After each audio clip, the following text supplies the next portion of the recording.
할렐루야. 우리가 하나님께서 이 땅에 심어 놓으신 축복의 자녀인 것을 믿으면 아멘 합시다. 세상에는 많은 사람들이 존재합니다. 아담과 하와 이후로의 세상은 죄에 대하여 깨인 인생이 되어버렸습니다. 창세기 6장 5절에는 이미 여호와께서 사람의 죄악이 세상에 가득함과 그 마음으로 생각하는 모든 계획이 항상 악할 뿐임을 보셨다고 합니다. 얼마나 많은 사람들이 살았는지 모르지만 이미 하나님께서는 그 시대에 사람들이 마음으로 생각하는 모든 계획이 악한 것뿐이 없음을 알고 계셨습니다. 보십시오. 선악을 알게 하는 나무의 열매를 따먹었습니다. 그 순간은 하나님께서 말씀하신 경계를 넘어선 순간이 되어버렸습니다. 바로 그 시간 선악을 알게 하는 나무 앞에 서서 손을 뻗친 순간 하나님께서 하지 말라 하신 그 말씀, 세워놓으신 그 경계를 인간 스스로가 의지를 갖고 넘는 순간이 되었습니다. 그 뒤로 인간의 모습은 선과 악을 아는 존재가 됐습니다. 선과 악을 알기 때문에 선과 악이 뭔지 인식을 하는 모습으로 그 땅을 살기 시작합니다. 그렇다면 악한 것이 무엇인 줄 알고 죄가 무엇인 줄 아는데 그걸 그대로 살아갔다는 얘기 아닙니까? 사도 바울은 말씀합니다. 로마서 7장 19절에 내가 원하는 바 선은 행하지 아니하고 도리어 원하지 아니하는 바 악을 행하는도다. 한평생 하나님의 말씀을 전하고 영혼을 생명의 길로 인도하신 사도께서 솔직하게 고백한 인간 실체의 모습입니다. 그 안에 선은 행하지 아니하고 왜? 원하긴 하지만 그건 행하지 않고 원하지 아니하는 바 악을 행하는도다. 그게 사람이에요. 악을 행하는 것. 원하지 않지만 행할 수밖에 없었던 것이 인생 세간의 모습입니다. 그러니 오늘 21세기를 사는 우리가 세상이 왜 이렇게 악해져? 라고 말할 수 있습니까? 그건 당연한 거예요. 하나님께 잡히지 않은 인생은 그냥 그 악한 물결에 휩쓸려 살 수밖에 없습니다. 그나마 엄격한 법이 있으면 그 욕망이 억제되지요. 왜? 법에 대한 두려움이 있기 때문에, 책임감이 있기 때문에 그저 지킬 뿐인 거예요.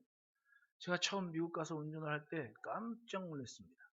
요즘 우리나라에서 이제 금년부터 우회전 할 때 횡단보도 있으면 우선 멈춤을 지키지 않으면 범칙금이 부과가 되고 사고가 나면 보험수가 올라간다고 얘기를 해요. 사실은 유럽이나 미국은 때를 따라 지금 교차로마다 우회전 전용 신호가 있거든요. 오랜 동안 차를 운영해 본 사람들이어서 그 교통 질서라는 게 있습니다. 그리고 만약에 그런 법규를 지키지 않을 경우에 생활에 문제가 생길 만큼 벌금을 부과를 하는 겁니다. 오죽했으면 경찰관이 현장에서 벌금 부과해서 억울하면 법정으로 오라고. 어제 뉴스 보셨어요? 미국에 있는 일인데 90대 할아버지가 70 먹은 아들을 병원에 데려가느라고 운전을 했대요. 그 경찰이 거기다가 스티커를 부과를 한 겁니다. 우리처럼 3만 원 이런 게 아니에요. 거기는 기본이 한 30만 원, 50만 원 이러니까 90 할아버지가 무슨 돈이 있어서 벌금 50만 원을 내겠냐고. 우리 돈. 그러니까 이 할아버지가 경찰이 정해준 그날에 코트에 간 겁니다. 법원에. 판사 앞에 서가지고 할아버지가 상황 설명을 한 거예요. 울면서. 내 아들이 70인데 몸이 아파가지고 병원에 데려가는데 내가 어쩔 수가 없어서 피치 못할 사정을 가지고 스티커를 위반했습니다. 법규를 위반했습니다. 그러니까 그 판사 어르신이 하시는 말씀이 당신은 위대한 아버지라고. 이건 스티커를 발부할 일이 아니라 세상 어디 90된 아버지가 아들 병원에 데려가기 위해서 운전을 하는 사람이 어디 있냐고. 이 스티커는 취소한다고. 참 사람이 사는 게 정감이 있어요. 그런 거 보면. 그죠? 법이 꼭 엄한 것만은 아니에요. 근데 꼭 법하는 사람들이 나쁜 놈들이 법하라고 그래. 가만히 보면 나쁜 짓 한 사람들이 용기 있게 얘기하더라고. 법대로 해! 이러면. 법대로 해! 이러면 대부분 나쁜 짓 한 사람이 그런 소리를 좀 많이 해요. 여러분, 죄로 덮이면 법도 필요 없습니다. 그냥 악해지는 거예요. 몰라서 법을 안 지키는 게 아닙니다. 죄가 많아지니 악이 기승하니 법 정도는 그냥 덮고 가도 되겠다는 생각들을 하게 됩니다. 요즘은 금년 3월 9일에 대통령 뽑는 대선이 있는데 요즘은 뉴스도 잘 안 봅니다. 이제는 하다 보니까 어른들이 그러더라고요. 덜 나쁜 놈을 뽑아야 돼 이러더라고요. 야, 그래도 한 나라의 대통령을 뽑는데 덜 나쁜 놈을 뽑아야 돼 이러니까 속이 상해가지고 뉴스를 잘 안 보게 되더라고요. 가만히 보니 이 문화와 환경이 참, 저 어릴 적에는 학교 끝나고 운동장에서 열심히 놀다가도 해질녘에 국기 하양식을 할 때는 애국가가 막 나오면 골목길 가다가도 서가지고 그 애국가 끝날 때까지 서 있었거든요. 차들도 멈추고 그런 기억이 지금도 납니다. 그러니까 문화 자체가 애국이 뭔지. 그러니까 저 솔직히 어릴 적에 시장이나 뭐 청계천 을지로 제가 많이 아주 저의 그냥 구역이었지 않습니까? 어른들을 만나면 지게찜 지는 아저씨들도 자기가 땀 흘려 지게 지는 게 나 먹고 사는 게 아니라 애국하는 거라고까지 말할 만큼 이 공동체 의식이 좀 토대가 되어 있는 분위기가 있었는데 지금 내 아이는 달라요 하면서 분유 먹이기 시작한 그 시점부터 점점 사회는 우리나라만이 아니라 개인주의가 너무 편만해지는 그런 때가 된 겁니다. 애국이라는 거는 이제는 뭐 그냥 이상 같은 얘기가 돼버리고 나 좋은 게 좋은 거예요. 저 사람이 나쁜 사람인지 안 나쁜 사람인지 그건 중요하지 않습니다. 지금 나에게 도움이 되는지 안 되는지 그거에 따라 표를. 그저께 신문에 이제 우리나라 얘기는 뭐 직접적인 얘기가 좀 접어두고 미국 얘기 한번 보니까 어떤 얘기가 나오냐면, 죄송합니다. 제가 입이 좀 자꾸 말라서 한바탕 일부를 끝냈더니 생각보다 입이 많이 마르네요. 아니, 전에 그 미국의 트럼프 대통령이 그게 참 사람 가려운 데를 잘 긁는 사람이잖아요. 여기 가선 이렇게 저기 가선 저렇게 엄청 표를 끊고 대통령이 됐습니다. 백신에 대해서 얼마나 이거 안 맞아도 되고 마스크 안 써도 되고 막 그러다가 얼마 전에 그 자기 그 지지 있는 데가 갖고 들통이 난 게 뭐냐면 몰래 부스터 샷을 맞았다는 거예요. 그러니까 3차 백신을 맞았다는 얘기지. 그러니까 지지자들이 그걸 알고 우하고 야유를 보냈다는. 그러니까 사람들 앞에서는 일단 뭐 쇼 잘하는 사람이니까 했던 거예요. 그리고 대통령까지 됐던 거지. 근데 지지자들이 바라볼 땐 아닌데? 이런 있었단 얘기 아닙니까? 결국은 뭐예요? 내 진실함은 중요하지 않아요. 내가 원하는 것 위해서는 내 진실함쯤은 덮고 가도 된다는 사고와 가치관이 이미 세상에는 편만해졌다는 이야기가 되는 거 아닙니까? 모든 나라들이, 모든 상황들이 그렇게 흘러가고 있는 거예요. 다 자기중심적인 개인주의가 편만해지는 때가 됐다는 얘기입니다. 세상을 보면 적당히 죄짓고 살기를 용인하는 것 같아 보이는 거예요. 왜냐하면 똑같아서 그런 거예요. 똑같아서. 사람 심리를 잘 파악하는 사람들이 표를 받는 겁니다. 그렇게 되어버린 거예요. 그런 세상의 가치관이 세상에 있는 교회가 만나는 것들입니다. 늘 부딪히고 그것과 함께 해야 됩니다. 우리가 사는 곳이 교회 안에 삽니까? 사실상 많은 시간이 세상에 있지 않습니까? 물 흐르듯 흘러가지 않으면 반드시 모나는 상황이 되게 돼 있는 겁니다. 그 안에서 우리가 구별됨을 지키며 살아야 되는데 그게 얼마나 힘들겠어요. 왜 성령의 많은 믿음의 인물들을 왜 얘기하겠습니까? 왜 다니엘을 얘기하고 왜 느헤미야를 얘기했겠습니까? 그 사람들은 그럼에도 불구하고 살아냈다는 이야기를 하고 있는 겁니다. 그러니 용기를 갖고 그렇게 살자고 하는 겁니다. 하나님은 그런 믿음의 계보를 만들어 가셨습니다. 아브라함과 이삭과 야곱과 이스라엘을 보십시오. 기어이 그 계보를 통해 끝까지 기어이 예수님이 오셨습니다. 그리고 예수님은 이 세상에 자기의 교회를, 주님의 교회를 세우셨다고 얘기를 해요. 믿음의 인내, 결실과 열매였던 겁니다. 마태복음 16장 18절에 또 내가 내게 이르노니 너는 베드로란 내가 이 반석 위에 뭐를? 내 교회를 세운다. 교회는 주님의 교회입니다. 주님의 것입니다. 사람의 것이 아니라 주님의 것이라고. 그렇다면 그 주님의 것 되게 할 때에 음부의 권세가 이기지 못하리라는 능력과 존재감이 선다는 거 아닙니까? 주님의 것을 주님의 것 되게 하지 않으면 음부의 권세를 이길 수가 없는 거예요. 물 흐르듯 흘러갈 수밖에 없는 겁니다. 주님의 것 되는 분명한 방향성과 존재감을 갖지 않으면 교회는 세상과 별 다를 게 없는 겁니다. 늘 얘기하지만 없어도 되는 것 때문에 아웅다웅할 일이 아니라는 겁니다. 세상이 주지 못하는 것을 지켜내는 싸움을 싸우지 않으면, 그 몸짓과 몸부림이 없으면 똑같이 있어도 그만 없어도 그만인 단체와 공동체가 되어버려요. 교회는 세상을 이기는 유일한 힘입니다. 세상에 있지만 하나님의 것을 가져오는, 이 땅에 가져오는 유일한 통로가 바로 교회라는 겁니다. 세상에 교회가 세워지기까지의 모습을 보십시오. 오직 하나님의 말씀을 듣고 하나님께서 주시는 복 한 가지를 위해서 다른 모든 것을 포기했습니다. 여러분, 믿음으로 사는 것은요, 포기하는 게 많은 거예요. 아니, 믿음으로만이 아니라 우리는 매 순간 많은 것들을 포기하고 살아요. 여기 학생들이 지금 예배합니다. 학생들이 공부하는 거, 포기하는 게 없으면 공부 못합니다. 공부에 집중을 안 하는 겁니다. 왜? 포기하지 않았기 때문에, 다른 것들을 버리지 않았기 때문에, 지금 내 욕구를 충족시키는 것을 포기하지 않으면 학생들은 공부 안 하는 거예요. 왜? 놀고 싶거든요. 뜨거운 혈기를 가지고 마음껏 좀 해가라고 다니고 싶고, 그게 마음이잖아요. 근데 그걸 포기하니까 지금 펜을 잡고 공부를 하고 책을 보는 거예요. 어른들은 안 그렇습니까? 여러분 지금 예배하는 거, 이 예배의 자리에 이르기까지 얼마나 많은 것을 포기하고 살아왔습니까? 포기한 것이 있기 때문에 내 선택이 빛나는 거예요. 아브라함이 얼마나 대단한 집안이었습니까? 전해지는 이야기에 따르면 우상을 만드는 집안 아들이라고 하지 않습니까? 우리로 얘기하면 그 동네 유지쯤 됐을 겁니다. 하란이 보통입니까?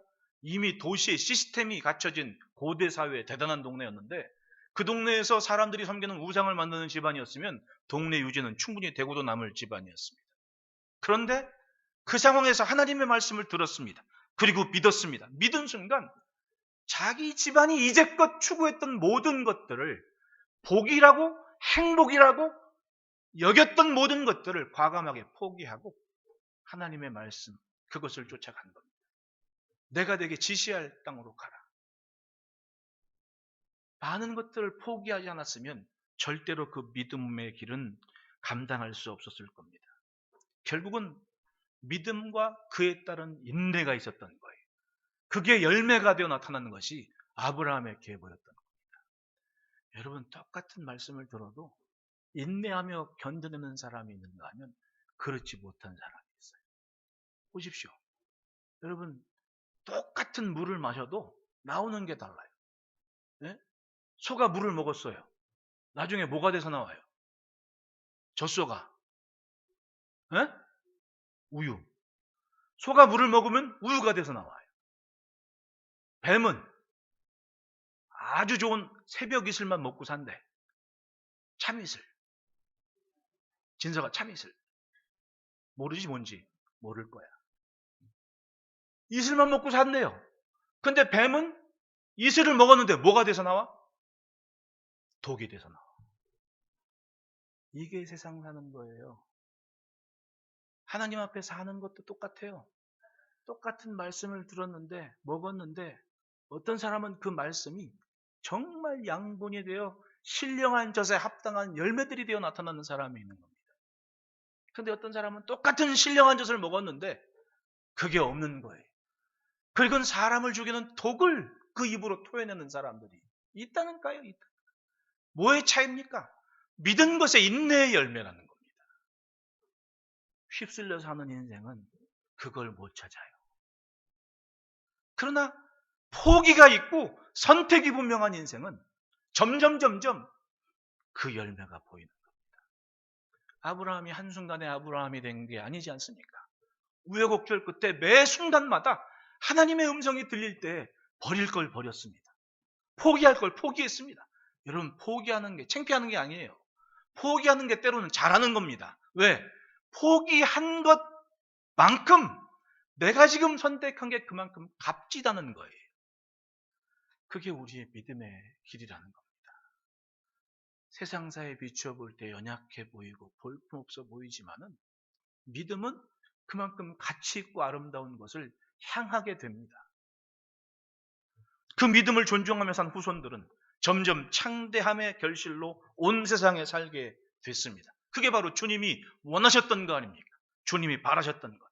그러니 우리는 매일매일 주님이 보시는 열매라는 것을 믿으시기를 축원합니다. 따라합시다. 내가 주님의 것입니다. 내가 알기 전에 시작된 역사가 오늘 나를 만든 거예요. 믿음으로 사는 게 쉽습니까? 어려워요. 어렵습니다. 믿으면 믿을수록 곤란하고 힘겨운 일이 많은 거예요. 왜? 내가 내 자신을 믿음만큼 가꾸고 지켜내고 싶은데 그 가로막히는 게 너무 많다는 얘기입니다. 응? 여기 우혁이가 오늘 바이올린 쫙 연주를 했는데 매주마다 이거 하고 싶어 하고 속상해요. 근데 현실은 회사에서 맡은 일도 있고 뭣도 있기 때문에 못 가는 거예요. 가지만 하는데 어떻게 가냐고. 그게 현실이잖아요. 그게 현실입니다. 그럼에도 불구하고 마음을 하나님께로 붙잡아 놓는 싸움을 싸우는 게 우리가 지금 해내는 거예요. 제가 참 친구들 보면 우리 성도분들한테 참 고맙고 감사한 게 내 친구는 예배 인도하고 난 다음에 콧구녕을 6번이나 쑤셨대 일주일 동안. 아니 이분하고 인사했더니 이분이 그 전주엔 누가 그 전주엔 누가 그러니까 근 요 12월 달에 6번이나 콧구녕을 쑤셨다고 나 6번째야 그러면서 막 나는 성도분들 만나가지고 콧구멍 쑤시는 건 한 번도 없어. 얼마나 고마워요? 이것도 대단한 거 아닙니까? 2년인데 2년 동안. 그러니 얼마나 여러분들이 대단하신 분들인 거예요. 나는 얼마나 여러분들이 얌전하신 분인 줄 알겠어. 그걸 이 2년 동안 그걸 알았어. 야, 우리 교회 성도들은 진짜 얌전하신 분들만 있구나. 내 말이 틀려요, 맞아요? 네? 성경을 보면 아브라함에서 시작된 믿음이 교회를 이루어서 천국의 예배까지 이어지는 것을 봅니다. 창세기의 아브라함에서 그 후손들의 믿음에 대한 이야기들과 상황이 바로 역사입니다. 그 역사는 오늘 우리에게까지 이어지는 믿음의 선한 싸움입니다. 그렇지 않습니까? 그게 어디까지 가요? 결국은 요한계시록에는 천국에서 벌어지는 아름다운 천상의 예배를 보라고 하지 않습니까? 예? 어정쩡한 종말론자들이 왜곡된 모습으로 엄청 무슨 심판만 강조 얘기했지만 거기 한번 자세히 보십시오. 이 땅의 환난과 박해와 고난을 이겨내는 성도들이 주님 앞에 어떤 노래를 부르고 있는지 천사들과 함께 그게 핵심인 거예요. 그 예배를 바라보고 오늘을 견디자고 위로한 게 사도 요한의 본래 메시지였던 겁니다.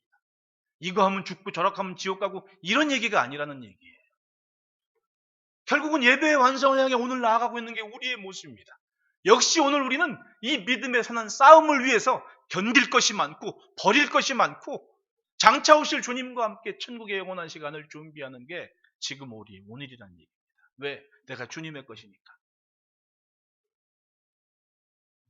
가만히 보십시오. 왜 하나님은 믿음으로 순종하는 다윗을 이스라엘 왕으로 세우셨을까요? 하나님의 마음에 맞았기 때문에 그런 거예요. 그렇게 많은 사람들 중에 하필이면 다윗은 꼭 맞더라는 거예요. 왕의 자리를 흔들어서 엎어서 그냥 새롭게 시작할 만큼 꼭 마음에 맞았던 겁니다. 그리고 그 믿음 좋은 다윗 때문에 그 후손들은 어떻게 살았습니까? 자기들은 살지 않았는데 아버지 잘 둔 덕에 자신들이 전혀 수고하지 않은 결실과 열매를 고스란히 누리는 은혜를 받습니다. 아버지가 왕노릇 잘하고 하나님의 마음에 꼭 맞아 영원한 부자를 약속했기 때문에 엉망으로 살았건 뭐하건 어쨌든 자기도 왕노릇하며 산 게 그 후손들의 이야기였습니다.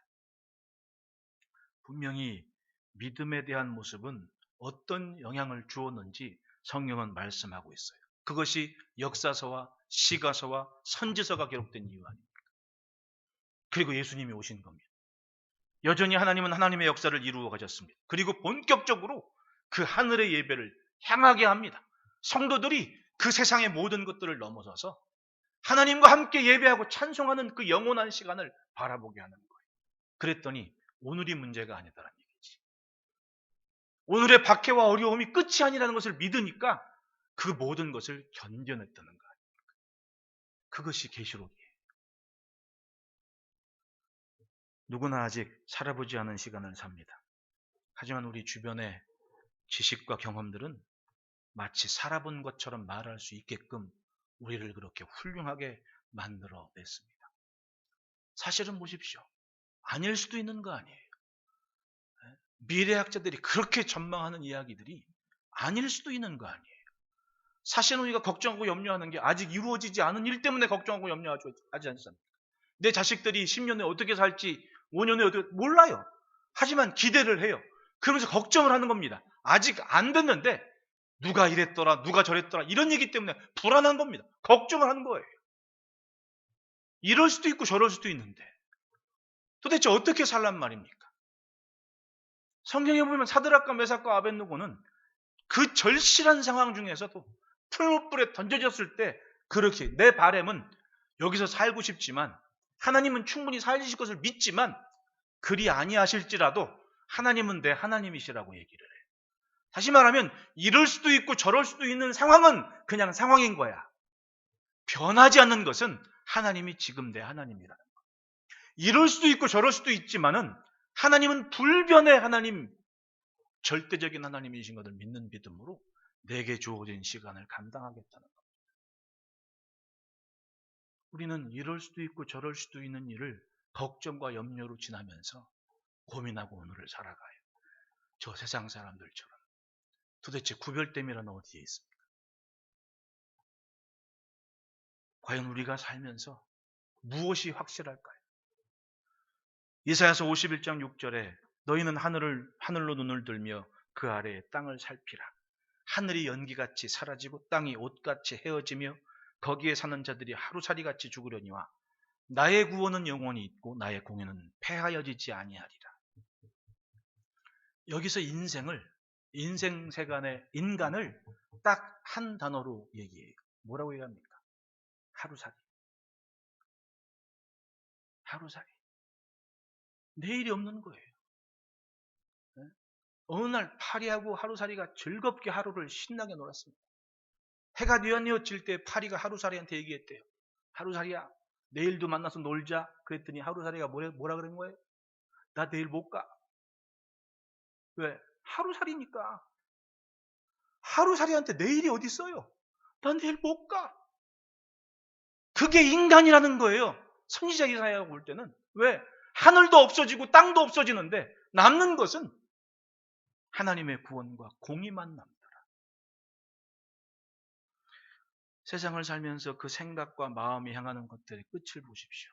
무엇 때문에 조바심 내고 무엇 때문에 나의 존재감을 기억하지 못하는지. 요한일서 2장 15절로 17절 말씀에 이 세상이나 세상에 있는 것들을 사랑하지 말라. 누구든지 세상을 사랑하면 아버지의 사랑이 그 안에 있지 아니하니. 이는 세상에 있는 모든 것이 육신의 정욕과 안목의 정욕과 이생의 자랑이니 다 아버지께로부터 온 것이 아니요 세상으로부터 온 것이라. 결국은 세상으로부터 온 것 때문에 내가 휘둘리는 거예요. 이 세상도 그 정욕도 지나가되 오직 하나님의 뜻을 행하는 자는 영원히 거하느니라. 남는 것은 하나님 붙잡고 산 삶은 영원히 남는다고 하는데 걱정과 염려하게 만드는 것은 육신의 정욕과 안목의 정욕과 이생의 자랑이 나를 그렇게 만들어 간다는 거예요. 세상 끝에는 하나님의 뜻을 행하는 자만 남습니다. 그건 분명해요. 우리는 지금 팬데믹을 지나고 있습니다.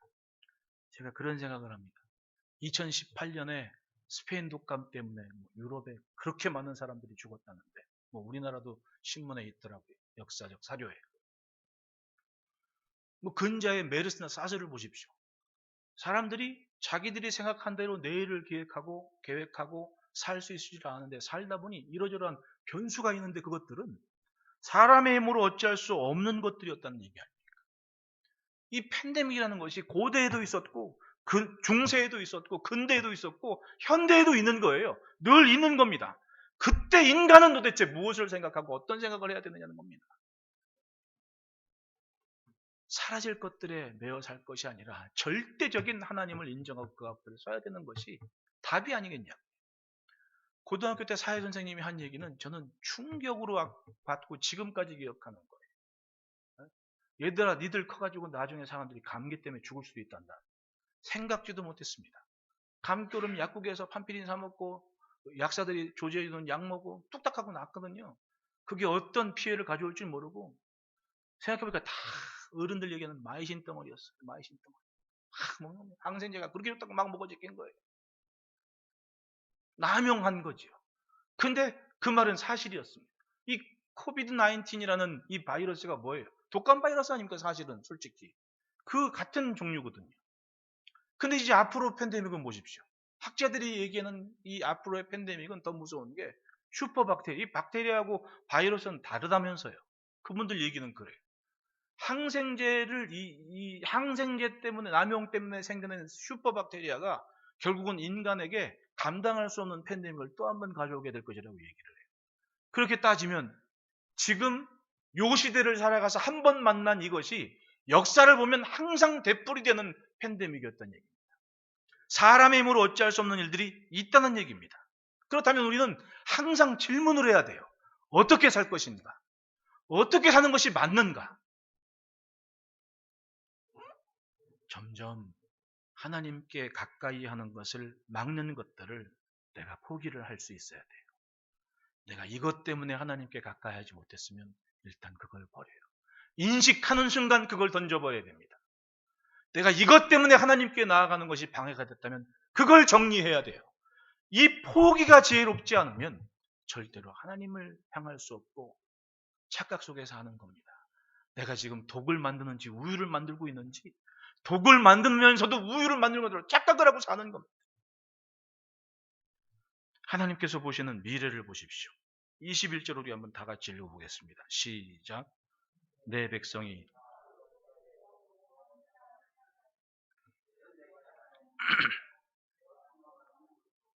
나의 영광을 나타낼 것인지. 아멘. 하나님께서 심으신 가지가 영원히 땅을 차지하게 하시겠다는 계획입니다. 여기 보십시오. 내가 심은 가지고 내가 손으로 만든 것이고 나의 영광을 나타낼 것이다. 즉, 이 땅에 존재하는 하나님의 자녀는 누구 거? 하나님 거란 얘기입니다. 하나님이 심으신 것이라고. 하나님의 손으로 만드신 작품이라고. 그리고 하나님의 것을, 하나님의 영광을 나타낼 것이라고. 이게 결국은 여러분, 믿음은 하나님 것 되게 사는 거예요. 하나님의 것으로 살아내는 겁니다. 그 존재감을 스스로가 존중할 수 있어야 됩니다. 내가 이만한 가치를 가지고 오늘을 살고 있습니다. 이 존재감을 지킬 때에 분명한 방향성이 드러나지 않습니까? 하나님을 향하는 삶이 여기에 있다는 것. 그러면 팬데믹 같은 이런 힘겨운 일상이 있었을까요? 그게 아니에요. 인간은 이 팬데믹 앞에서, 즉 사람의 힘으로 어찌할 수 없는 일 앞에서 겸손해져야 됩니다. 매 순간순간. 제가 성경에 전염병이 어느 때 돌았는지 쭉 찾아보니까 결국은 하나님의 것을 존중하지 않을 때 세상은 팬데믹이 왔어요. 전염병이 돌았다는 거예요. 이게 무서운 거예요. 하나님의 것을 존중하지 않았기 때문에 그 땅에 역병이 돌았다는 얘기 하고 있지 않습니까? 다윗 보십시오. 노년에. 멀쩡히 잘 믿음으로 살다가 한순간에 사람 수를 세고 싶은 겁니다. 그게 셌단 말이에요. 요압이 그래도 같이 야둘람굴에서 믿음으로 살았는데 그 믿음이 어디 갑니까? 왕이시여, 우리가 언제 사람 세고 전쟁했습니까? 하나님이 계신데 왜 그러십니까? 고정하십시오. 그랬더니 이 노년의 다윗이 역정을 내면서 하라면 하지 말이 많아, 내가 왕인데 막 그러면서 구박하니까 요압이 씩씩대고 다 조사했거든요. 어떤 일이 벌어집니까? 하나님이 화가 나신 겁니다. 그리고 그 땅에 역병이 돌게 해서 7만 명이 죽었다 그래요. 결국은 성경에서 보는 전염병은 하나님의 것을 인정하지 않을 때, 하나님의 것을 존중하지 않을 때, 우리가 이 시대의 교회를 바라보며 그런 생각 들지 않습니까? 과연 내가 주님의 것이 되도록 살았는지 우리는 질문을 해야 돼요. 내가 하나님의 것의 존재감을 지키며 살아내고 있는지. 아마도 한 달 동안 어떤 양반은 6번이나 콧구멍 쑤시는데 나는 한 번도 쑤신 적이 없으니 우리 성도들은 참 그 존재감을 존중하며 사는 분이라고 나는 그렇게 믿고 살아요. 아멘 좀 하시지 그래요. 교회가 그 방향성을 지키지를 못했고 존재감을 스스로가 존중하지 않아서 물에 물 탄 듯 술에 술 탄 듯 살다 보니 어느 순간 하나님의 것을 존중하는 공동체가 희귀해진 시대가 돼버리는 것. 그들의 역량을 보십시오. 하나님이 심으신 그들의 역량, 주님의 것의 역량은 22절 다 같이 읽습니다. 시작. 그 작은 자가 1000명을 이루겠고 그 약한 자가 강국을 이룰 것이라. 때가 되면 지금 작아 보인다고 주눅 들지 말라는 겁니다. 왜? 하나님이 심으신 존재는 작아도 1000명, 약해도 강국이 되는 기가 막힌 역량을 반드시 나타나게 될 거라고. 때가 되면. 그러니 여러분, 하나님의 시간에 사는 것을 믿으시기를 축원합니다. 결국 세상 끝에는 하나님이 준비하시는 것들을 만나게 됩니다. 오늘 깨어 있지 않으면 그걸 모르는 거예요. 오늘 깨어 있으면 바로 그 음성을 아는 겁니다. 그래서 스스로를 지켜내는 겁니다. 엘리야를 보십시오. 기적의 종이었습니다.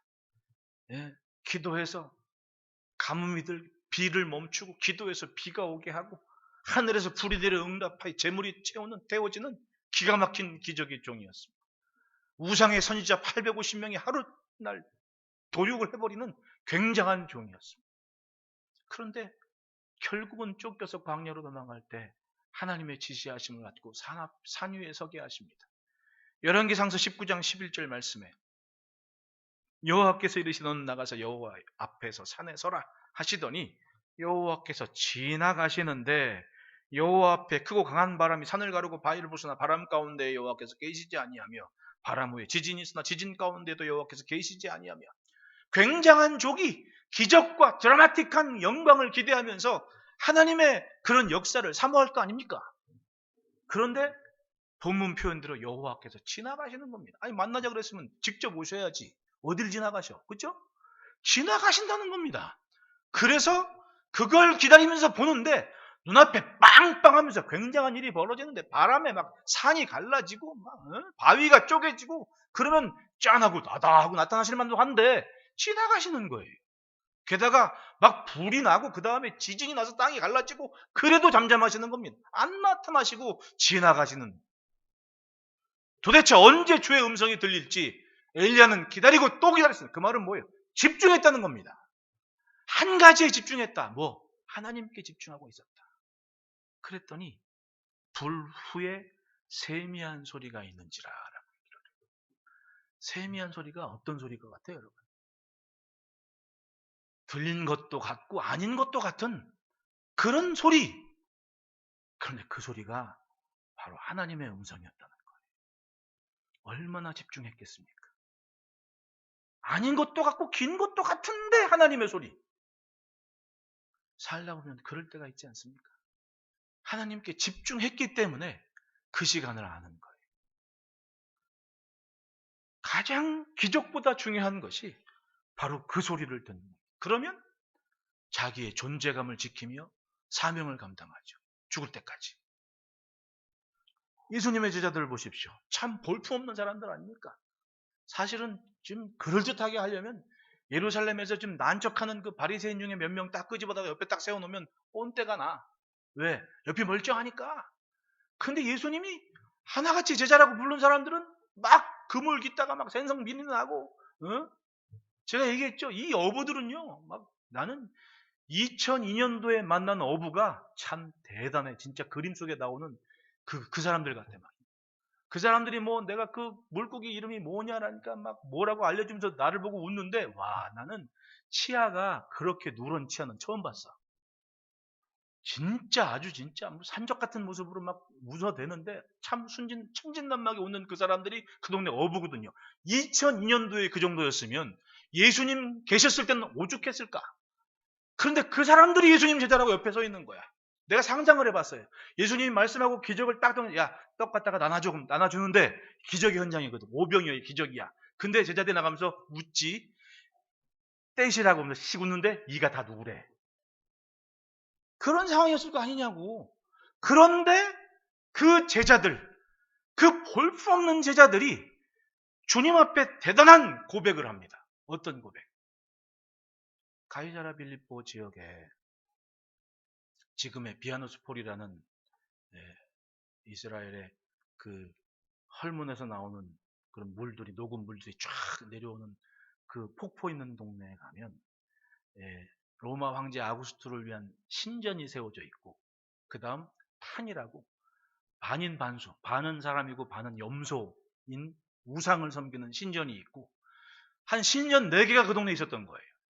그러면 그 동네 사는 사람들은 얼마나 잘 사는 사람들일까요? 왜? 신전에는 우상에게 바쳐진 재물이 있기 때문에 그 재물이 유통되는 시장이 있을 것이고, 시장이 있으면 돌아가는 화폐나 이런 금융권이 조성이 됐기 때문에 동네 사람들이 잘 살게 되고, 이게 그 동네 상황이었단 말입니다. 게다가 로마 황제의 신전이 있다는 얘기는 그만큼 충성된 사람들이 그 주변에 모여 살고 있었다는 얘기인데, 그것을 딱 바라보시면서 예수님이 제자들에게 묻는 거예요. 야, 사람들이 나를 뭐라고 하냐? 주는 그리스도 살아계 뭐 이런저런 얘기할 때 너희는 나를 누구라고 하냐? 얘기하죠. 주는 그리스도 살아계신 하나님의 아들이십니다. 그 말은 뭡니까? 제자들은 자기의 상황에서 세상의 그 어떤 가치나 부귀영화나 명예나 세상이 좋아하는 그런 것들보다도 나한테는 주님이 전부입니다.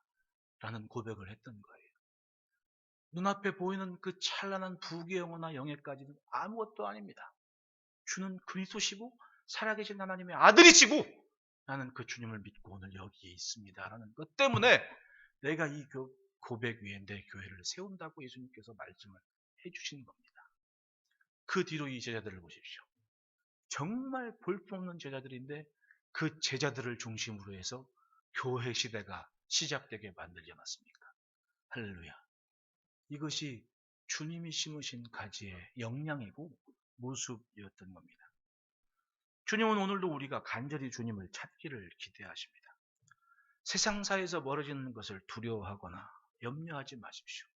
주님을 등지는 삶이 아니라 세상을 만나게 하는 그 존재감이, 영향이 우리에게는 있는 겁니다. 왜? 요셉이 그랬고, 다니엘이 그랬고, 느헤미야가 그랬고, 역사에 남겨진 인생들이 다 그런 모습으로 그 세상에서의 삶을 감당했습니다. 세상 사람들이 그렇게 추구하는 것들보다 그 높은 자리에 하나님을 돕고 하나님께 집중하고 하나님의 것이라는 믿음으로 심겨진 삶을 살았을 때 하나님은 충분히 그들을 통해서 세상을 리드하고 이끌어가는 역량 있는 존재로 만드셨고 인정을 하셨다는 겁니다. 분명히 작은 무리들이었습니다. 하지만 주님은 그들을 세워서 교회를 여셨습니다. 오늘 이 땅에 교회가 인식해야 될 방향과 존재의 가치가 바로 그겁니다. 22절 보십시오. 그 작은 자가 1000명을 이루겠고 그 약한 자가 강국을 이룰 것이라. 때가 되면 나 여호와가 속히 이루리라. 우리는 하나님의 시간 안에 살고 하나님께서 이루시는 그것을 만나는 존재들입니다. 세상에 심으신 가지의 삶으로 주의 은혜의 결실을 가져오는 복된 삶을 누려가시기를 축복합니다. 기도하겠습니다. 하나님 아버지 감사합니다.